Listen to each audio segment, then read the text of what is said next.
So students, in our today's lecture we are going to discuss differences between amorphous solid and crystalline solids. Before starting the lecture, we should know what is crystalline solid and amorphous solids. जैसा कि हम सब लोग जानते हैं, जो solids होते हैं उनमें कॉन्स्टिट्यूएंट पार्टिकल्स के बीच में तीव्र इंटरमॉलिक्यूलर अट्रैक्शन फोर्सेस पाए जाते हैं। अंतरा आणविक आकर्षण बल बहुत ही ज़्यादा स्ट्रॉन्ग होते हैं, जिसकी वजह से जो मॉलिक्यूल्स हैं या कॉन्स्टिट्यूएंट पार्टिकल्स जो भी हैं आपके, वो एक दूसरे से बंधे रहते हैं, एक दूसरे के बहुत ज़्यादा पास पास होते हैं, वो मूवमेंट नहीं कर पाते, जिसकी वजह से जो सॉलिड होते हैं उनका जो शेप है वो डेफिनेट होती है, वॉल्यूम डेफिनेट होता है, तो इनका आकार और आयतन दोनों ही क्या होते हैं, डेफिनेट होते हैं। सॉलिड्स पे आपके दो तरह के होते हैं, एक एमॉर्फस सॉलिड एंड दूसरा क्रिस्टलाइन सॉलिड्स। जो आपके एमॉर्फस सॉलिड्स होते हैं उनमें जो पार्टिकल्स हैं उनका कोई रेगुलर अरेंजमेंट नहीं पाया जाता।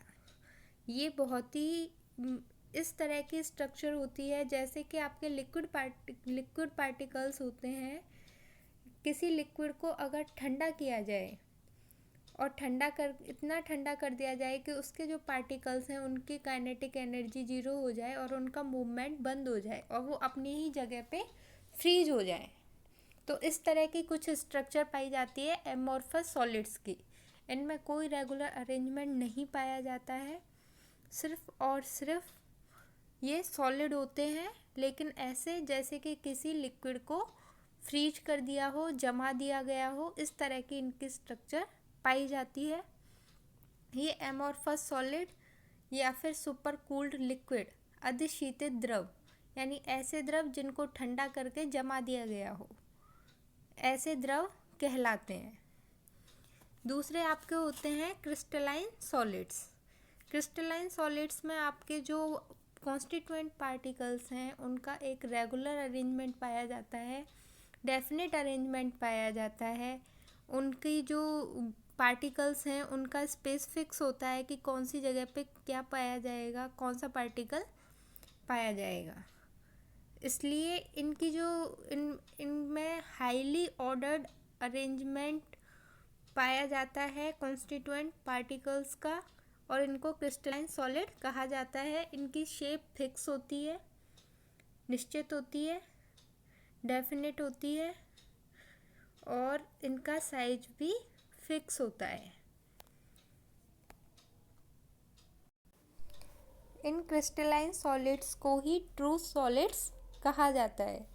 एक्चुअली में जो सॉलिड्स होते हैं जिनको वास्तविक में ठोस कहा जाता है वो आपके क्रिस्टलाइन सॉलिड्स ही होते हैं।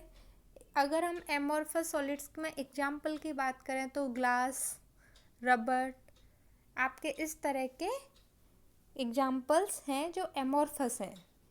जबकि हम बात करें क्रिस्टलाइन सॉलिड्स की तो उनमें आपके कोई भी क्रिस्टलाइन स्ट्रक्चर वाले सॉलिड्स, जैसे आपका NaCl, आपकी शुगर, आपका क्वार्ट्ज, ये सभी एग्जाम्पल आपके क्रिस्टलाइन सॉलिड्स के मिलते हैं।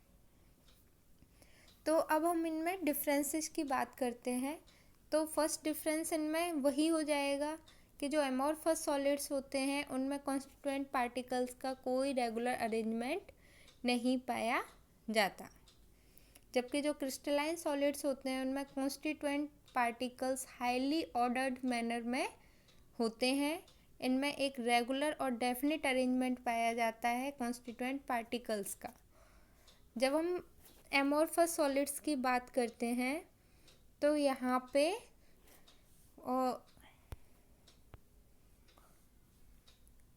नो लॉन्ग रेंज ऑर्डरिंग पाई जाती है, यानी अगर हम लॉन्ग रेंज में जाएंगे तो आपको कॉन्स्टिट्यूएंट पार्टिकल्स का कोई ऑर्डर देखने को नहीं मिलेगा। जबकि हम क्रिस्टलाइन सॉलिड्स में अगर बात करते हैं तो लॉन्ग रेंज ऑर्डरिंग हमें मिलती है, यानी इसमें जो कॉन्स्टिट्यूएंट पार्टिकल्स हैं वो दूर दूर तक एक डेफिनेट स्पेस पे होते हैं, अरेंज होते हैं, इनके अरेंजमेंट में एक रेगुलरिटी पाई जाती है लॉन्ग रेंज तक, जबकि एमॉर्फस सॉलिड्स में ऐसा नहीं पाया जाता, as you can see in this image.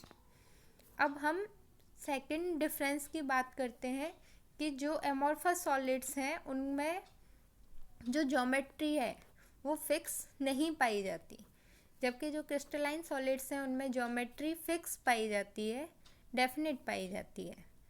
Amorphous solids जो आपके होते हैं उनका जो मेल्टिंग पॉइंट है वो एकदम शार्प होता है, यानी एक फिक्स वो शार्प नहीं होता है, क्योंकि एमॉर्फस सॉलिड्स हैं, जब इनको आप गर्म करना स्टार्ट करते हो तो पहले इनमें क्या है, सभी तरह के बॉन्ड पाए जाते हैं। एक्चुअली इनमें जो बॉन्ड है वो कोवेलेंट नेटवर्क के बॉन्ड होते हैं।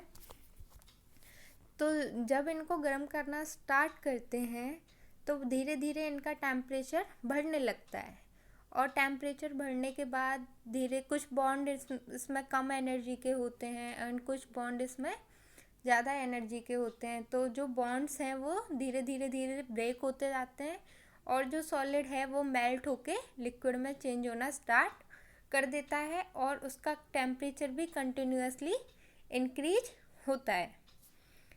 तो इसमें कोई शार्प मेल्टिंग पॉइंट नहीं पाया जाता है एमॉर्फस सॉलिड्स में। जैसे जैसे आप टेम्परेचर इंक्रीज करते जाते हो बॉन्ड ब्रेक होते जाते हैं, और जो आपकी जो सॉलिड है वो लिक्विड में धीरे धीरे चेंज होती रहती है, और एक टेम्परेचर के बाद वो कम्प्लीटली लिक्विड में चेंज हो जाता है, और इनके जो मेल्टिंग पॉइंट कर्व हैं वो कंटिन्यूस ही आपको मिलते हैं।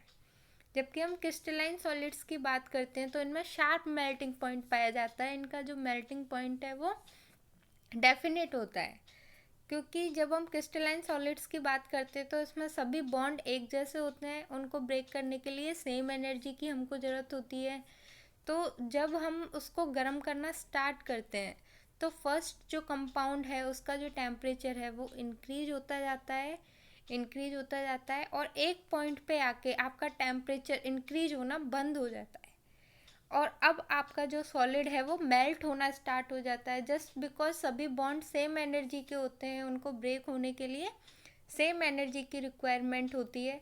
तो वो आपके जो बॉन्ड हैं उस टेम्परेचर पे सभी के सभी ब्रेक हो जाएंगे, और तब तक आपका जो कंपाउंड है उसका टेम्परेचर इंक्रीज नहीं होता है, और जब कंप्लीट जो आपका सॉलिड है वो लिक्विड में कन्वर्ट हो जाता है उसके बाद आपके कंपाउंड का टेम्परेचर फिर से इंक्रीज होना स्टार्ट हो जाता है, क्योंकि अब सारे बॉन्ड टूट चुके होते हैं, सभी ऑलरेडी ब्रेक हो चुके होते हैं। तो इनका जो मेल्टिंग पॉइंट है जहाँ पे इसका कंपाउंड का टेम्परेचर नहीं बढ़ रहा है गर्म करने के बाद भी, तो वो एक शार्प मेल्टिंग पॉइंट होता है, डेफिनेट फिक्स मेल्टिंग पॉइंट इनका पाया जाता है क्रिस्टलाइन सॉलिड्स का। अब हम बात करते हैं कि हीट ऑफ फ्यूजन, यानी जब हम इनके कूलिंग कर्व को देखते हैं तो इनकी जो एमॉर्फस सॉलिड्स होते हैं उनमें कोई भी कैरेक्टरिस्टिक हीट ऑफ फ्यूजन नहीं पाई जाती। जैसा मैंने अभी एक्सप्लेन किया आप लोगों को कि इनकी जो कैरेक्टरिस्टिक हीट ऑफ फ्यूजन नहीं पाई जाती है, जस्ट बिकॉज इनमें कोई शार्प मेल्टिंग पॉइंट नहीं पाया जाता है। इसी तरह आपका जो क्रिस्टलाइन सॉलिड्स हैं उनमें एक डेफिनिट हीट ऑफ फ्यूजन पाई जाती है, जस्ट बिकॉज कि इनका शार्प मेल्टिंग पॉइंट होता है। अब इसको एग्जाम्पल से समझ लेते हैं। यहाँ पे आपके कूलिंग कर्व दिए गए हैं amorphous solids and crystalline solids के लिए। तो एमॉर्फस सॉलिड्स की जब हम बात करते हैं तो इसमें टाइम के साथ साथ इसको क्या किया गया है, ठंडा कर रहे हैं हम। अगर सॉलिड को हम ठंडा करेंगे तो अगर आपका पहले मान लो लिक्विड कंपाउंड था उसको आप ठंडा कर रहे हो, वो सॉलिड में जमता जाएगा, उसका टेम्परेचर है वो टाइम के साथ डिक्रीज होता जाएगा, उसमें बॉन्ड का फॉर्मेशन होता जाएगा। अब बॉन्ड फॉर्म होते जाएंगे जस्ट बिकॉज अलग अलग एनर्जी के बॉन्ड फॉर्म होंगे और उसका टेम्परेचर है वो धीरे धीरे कम होता जाएगा। और ये जो आपको कर्व मिलता है ये कंटिन्यूअस मिलता है, जबकि जो क्रिस्टलाइन सॉलिड्स हैं उनमें पहले टेम्परेचर कम होता जाएगा।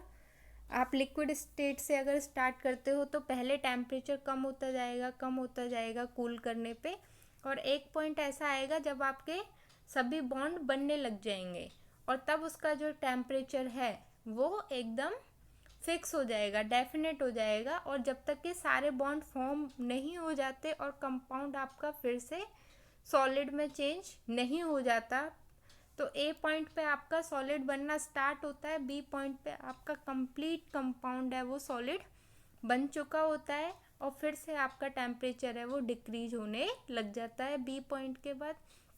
तो ए से बी का जो पॉइंट है आपका, जहाँ पे आपका टेम्परेचर एकदम फिक्स है, तो ये इसका फ्रीजिंग पॉइंट कहलाएगा क्रिस्टलाइन सॉलिड का। और ये कर्व आपका डिसकंटिन्यूअस होता है क्योंकि इसकी एक डेफिनेट हीट ऑफ फ्यूजन पाई जाती है, जबकि एमॉर्फस सॉलिड्स में कोई भी डेफिनेट हीट ऑफ फ्यूजन नहीं पाई जाएगी। अब हम बात करते हैं आइसोट्रॉपी की। तो जो आपके एमॉर्फस सॉलिड्स होते हैं वो आपके आइसोट्रॉपिक होते हैं, जबकि क्रिस्टलाइन सॉलिड्स आपके एनाइसोट्रॉपिक होते हैं। तो आइसोट्रॉपी जो आपकी होती है वो होती है कि किसी कंपाउंड की फिजिकल प्रॉपर्टीज के जो वैल्यूज हैं वो सभी डायरेक्शन से सेम आनी चाहिए, ठीक है, तो तब कंपाउंड आपका आइसोट्रॉपिक कहलाता है। और अगर किसी कंपाउंड की जो वेरियस फिजिकल प्रॉपर्टीज हैं डिफरेंट डायरेक्शन से डिफरेंट आपको मिलती हैं, तो ये प्रॉपर्टी आपकी एनाइसोट्रॉपिक कहलाती है। एमॉर्फस कंपाउंड्स आपके आइसोट्रॉपिक होते हैं, जबकि क्रिस्टलाइन सॉलिड्स आपके एनाइसोट्रॉपिक होते हैं। अब आइसोट्रॉपी और एनाइसोट्रॉपी को हम डिटेल में डिस्कस कर लेते हैं एक बार। जैसा कि आपको पिक्चर में दिख रहा है कि एक तरफ आइसोट्रॉपी और एक तरफ एनाइसोट्रॉपी है। तो आइसोट्रॉपी एक प्रॉपर्टी है जिसमें कि किसी कंपाउंड की वेरियस प्रॉपर्टीज के मान डायरेक्शन पे डिपेंड करते हैं, तो वो कंपाउंड एनाइसोट्रॉपिक होता है। यदि किसी कंपाउंड की प्रॉपर्टीज डायरेक्शन से इंडिपेंडेंट होती हैं तो वो आपका कंपाउंड आइसोट्रॉपिक कहलाता है।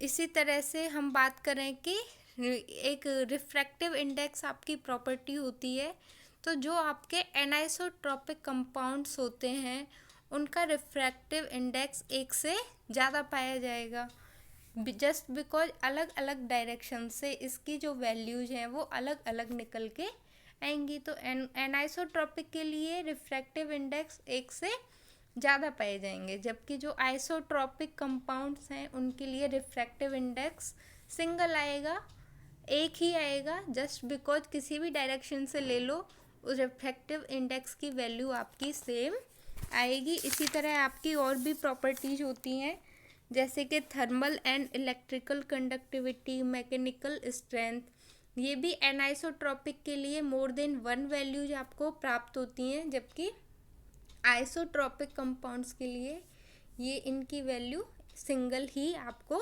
मिलेगी। अगर हम एग्जाम्पल की बात करें तो एनाइसोट्रॉपिक कंपाउंड्स में आपके ऑल क्रिस्टल्स आ जाते हैं एक्सेप्ट क्यूबिक क्रिस्टल्स, क्योंकि क्यूबिक क्रिस्टल्स आपका हाईली सिमेट्रिक क्रिस्टल क्लास होती है। इसमें 23 एलिमेंट ऑफ सिमेट्री पाए जाते हैं, जिसकी वजह से ये आइसोट्रॉपिक होता है, ना कि एनाइसोट्रॉपिक। जबकि आपके क्रिस्टल्स विद क्यूबिक सिमेट्री ये आइसोट्रॉपिक का एग्जाम्पल है, ना कि एनाइसोट्रॉपिक का। और सभी आपके ग्लासेस, रबर, जो भी आपके एमॉर्फस सॉलिड्स हैं वो आपके आइसोट्रॉपिक के एग्जाम्पल हैं, और जो भी आपके क्रिस्टलाइन सॉलिड्स हैं वो आपके एनाइसोट्रॉपिक कंपाउंड्स के एग्जाम्पल होते हैं। थोड़ा सा और डिटेल में हम इसको समझ लेते हैं। ये जो आपको दो स्ट्रक्चर्स दिखाई गई हैं, एक तरफ सभी तरह से सिमेट्रिक कंपाउंड आपको दिखाया गया है, जबकि दूसरी तरफ कंपाउंड है उसमें सिमेट्री कम है, जो लेस सिमेट्रिक है। जो कंप्लीटली सिमेट्रिक है आपका कंपाउंड, उसमें आप कहीं से भी कोई भी प्रॉपर्टी लो, सब जगह से आपको सेम एनवायरनमेंट मिल रहा है। जो फर्स्ट स्ट्रक्चर आपको दिखाई गई है वो आइसोट्रॉपिक का एग्जांपल है, जबकि एनाइसोट्रॉपिक जो आपका सेकंड जो पिक्चर दिख रही है वो एनाइसोट्रॉपिक है, क्योंकि अगर आप कहीं ऊपर वाले फेस से नीचे वाले फेस की तरफ कोई वैल्यू लेते हो तो उसके लिए एनवायरनमेंट आपका अलग है, उस प्रॉपर्टी की वैल्यू आपकी अलग आएगी, डिफरेंट आएगी। और जबकि आप अगर साइड वाले फेसेस से किसी की प्रॉपर्टी लेते हो तब उसकी वैल्यू आपकी डिफरेंट आएगी, क्योंकि उसका एनवायरनमेंट डिफरेंट हो गया। तो फर्स्ट स्ट्रक्चर आपकी आइसोट्रॉपिक है एंड सेकंड स्ट्रक्चर आपकी एनाइसोट्रॉपिक है।